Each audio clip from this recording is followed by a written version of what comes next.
we're helping you promote Defending the American Dream Summit. I'll let you give some of the details. Thank you. Yeah. So the Defending the American Dream Summit, this is the 6th year that Americans for Prosperity Foundation has hosted the summit.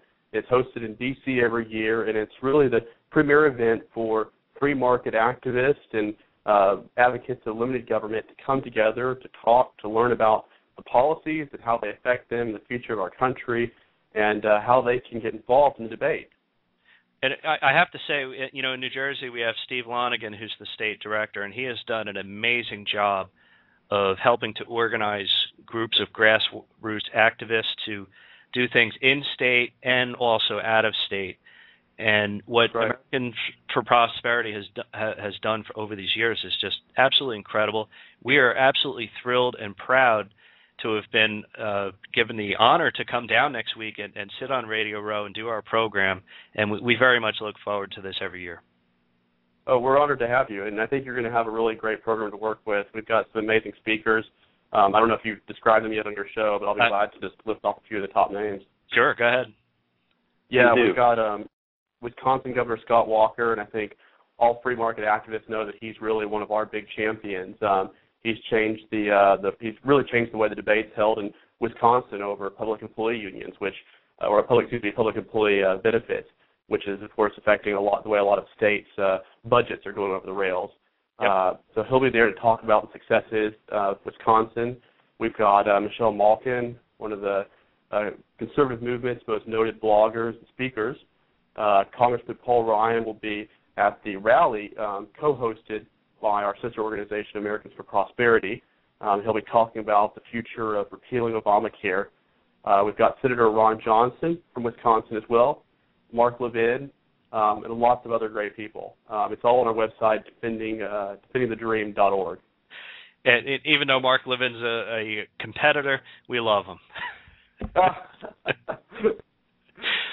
Anyway, I have to say, over on my former show, I had Tim Phillips and Phil Kerpen and some of the other guys on many times. I love to speak with the people from Americans for Prosperity. And like I said, we love what you do. We're proud to be a part of this. We're going to have someone back on tomorrow to give another plug. We've been putting it on our Facebook, and I'm sure many other people around the country are as well. It's just very important that... Well, we're really glad you're going to be there because it's radio hosts like you who are out there every day engaging in the debate. And we really, at the end of the day, as the state communications manager, my title describes, it's not so much my communication, but it's helping, I think, our activists and our members better communicate the message of economic freedom to their fellow citizens and, of course, up to Capitol Hill and to their state legislatures and everywhere else. Well, absolutely. And, just like I've got a partnership on this radio show with my co-host, Jon Rappaport, and who we happen to be brothers. But I always view my work and the conversations I have with organizations such as Americans for Prosperity as a partnership. And we do our best to support each other, whether it's little, big, small, whatever the level. We recognize that we're all participating in the conversation, and we all play an important role in the future of our country. Very much so. And I'm sure you're as concerned as I am with the direction of our country, with the fact that our president has recently said that small business owners didn't really build what they built.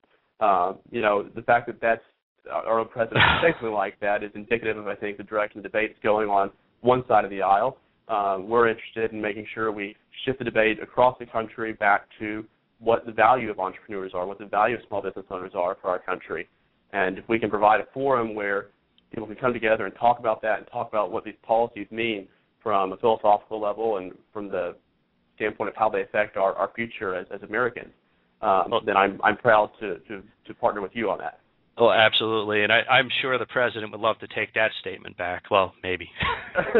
I don't know. It's funny. When you look at the analysis, a lot of people are saying, well, it's taken out of context, but I don't buy that. When you watch it in its entirety, when you look at his body language, when you look at the contempt that he says it with, all I see is a local community organizer who spent his whole life being a rabble-rouser, who's now in the big chair and in a much nicer suit. but essentially with the same belief systems and the same, in his bile, he holds contempt for people like myself who go years without taking an income and put our personal lives at great risk for the joy and the pride and the opportunity to build a company and then reap the reward. And he did nothing for any of the businesses that I've worked hard to build over the years. Absolutely nothing other than get in the way. Yeah, and I think most Americans grasp that, and that's why I think that they've been so desperate, the Obama campaign, that is, to walk that, not basically deny it, deny that's what he was saying. Because they know that that's just not something that the American people are going to accept. They know that small business owners did build it, that they had to take risks, that people like you shoulder the burden of putting a business together, and if it went under, that was your livelihood right there that was going to go under. All right. Adam, I'm sorry, I hate to cut you short. Again, that's the Defending the American Dream Summit, August 2nd and 4th next week. We'll get back to this. I've got a congressman calling in I got to jump to, but thank you so much. Sure thing.